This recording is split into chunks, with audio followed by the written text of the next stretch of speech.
দর্শক, এই মুহূর্তে রয়েছি আমি খুলনা রূপসা সরকারি কলেজে। সেখানে কিন্তু খুলনা 4 আসনের বিএনপির কেন্দ্রীয় নেতা আজিজুল বারী হেলাল, অর্থাৎ খুলনা 4 আসনের এমপি আজিজুল বারী হেলালের যে বিজয় লাভ করেছে সেই উপলক্ষে কিন্তু আজকে দোয়া ও ইফতার মাহফিলের আয়োজন করা হয়েছে। আর নির্বাচনী পরিচালনা কমিটি যারা রয়েছেন তাদের উদ্যোগে কিন্তু আলোচনা সভা এবং ইফতার মাহফিল অনুষ্ঠিত হচ্ছে। আমি যদি একটু আপনাদের দেখাতে চাই যে এখানে কিন্তু খুলনার তেরোখাদা, রূপসা ও দিঘলিয়ার কিন্তু সাধারণ যে মানুষ রয়েছে তারা কিন্তু এখানে উপস্থিত হয়েছেন এবং আজকে এই ইফতার মাহফিলে যোগদান করেছেন। সেখানে কিন্তু সাধারণ মানুষ অধীর আগ্রহে এসেছেন।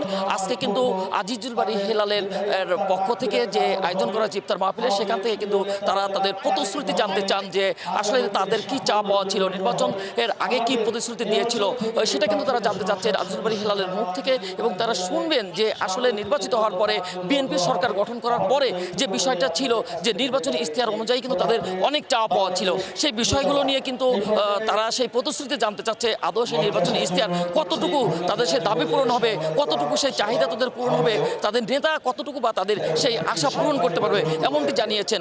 তবে এখন কিন্তু এই যে পরিস্থিতি, এই পরিস্থিতি কিন্তু বিএনপি একটা কথাই বারবার বলেছে যে সবার আগে বাংলাদেশ, সেই স্লোগানকে সাথে রেখে কিন্তু তারা এই যে প্রতিশ্রুতি দেওয়া সাধারণ মানুষের কাছে সেটা কিন্তু তারা পূরণ করতে চাচ্ছে পর্যায়ক্রমে। তবে আজিজুল বারী হেলাল যে বিষয়টি জানিয়েছেন যে আগামীতে কিন্তু সাধারণ মানুষের যে প্রতিশ্রুতি তারা পালন করবে সেই বিষয়টা কিন্তু তারা জানিয়েছেন। একে একে কিন্তু তারা এই এলাকার সন্ত্রাস দমন সহ চাঁদাবাজি বন্ধ, সেই সাথে কিন্তু মাদকের বিরুদ্ধে সোচ্চার ঘোষণা করেছেন। এছাড়া এই এলাকায় সবচেয়ে বড় যে সমস্যা ছিল সেটা জলাবদ্ধতা, সেই জলাবদ্ধতা দূর করে বন্ধ মিল করা চালু করে এই এলাকার মানুষের কর্মসংস্থানের ব্যবস্থা করবে, এমনটি কিন্তু তিনি জানিয়েছিলেন।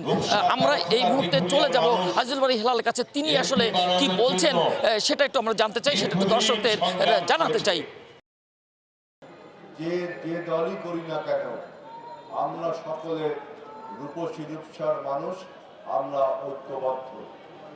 আমরা Jamaat, Awami League, NCP, communist party, Jatiya Party, BNP, যে দলই করি না কেন, আমরা রূপসার মানুষ, রূপসার উন্নয়নের স্বার্থে, রূপসার মানুষের আল্লাহর রহমতে ভাগ্যের পরিবর্তনের স্বার্থে আমরা ঐক্যবদ্ধ। আমি আপনাদের কাছে নিশ্চয়তা দিতে চাই যে আমি রাজনৈতিক দল হিসাবে বিএনপির একজন কর্মী, এটা আমার স্বতন্ত্র পরিচয় যে আমি বিএনপির কর্মী। কিন্তু সংসদ সদস্য আমি এই খুলনার 4-এর অর্থাৎ রূপসা, তেরোখাদা, দিঘলিয়ার সমস্ত মানুষের আমি সংসদ সদস্য। বিএনপির একার সংসদ সদস্য আমি নই। যারা বিএনপিকে ভোট দিয়েছেন, যারা ভোট দেন নাই, অথবা যারা ভোট কার্যে অংশগ্রহণ করেন নাই, তাদের সবার সংসদ সদস্য আমি। বিএনপি আমার রাজনৈতিক সংগঠন, কিন্তু এমপি আমি সবার। আমি আপনাদের কাছে নির্বাচনের আগে প্রতিজ্ঞাবদ্ধ ছিলাম যে আমরা এই অঞ্চলকে সন্ত্রাস, চাঁদাবাজ, মাদক এবং দুর্নীতিমুক্ত করব। ইনশাআল্লাহ আপনারা যদি আমাকে সহায়তা করেন, যেভাবে সহায়তা করে আসছেন, ইনশাআল্লাহ এই রূপসা হবে শান্তির রূপসা, এই রূপসা হবে নিরাপত্তার রূপসা, এই রূপসা হবে নিরাপদ নগরী হিসাবে আমরা এই রূপসাকে গড়ে তুলব। দর্শক, যেমনটি বলছিলেন খুলনা 4 আসনের সংসদ সদস্য জনাব আজিজুল বারী হেলাল, তিনি যেমনটি বলছিলেন যে পর্যায়ক্রমে কিন্তু সবকিছু এই মানুষের সমস্যার সমাধান হবে, মানুষের সাধারণ মানুষের যে প্রতিশ্রুতি ছিল, তিনি যে প্রতিশ্রুতি দিয়েছিলেন সে প্রতিশ্রুতি কিন্তু তিনি রক্ষা করবেন, এমনটি তিনি জানিয়েছেন।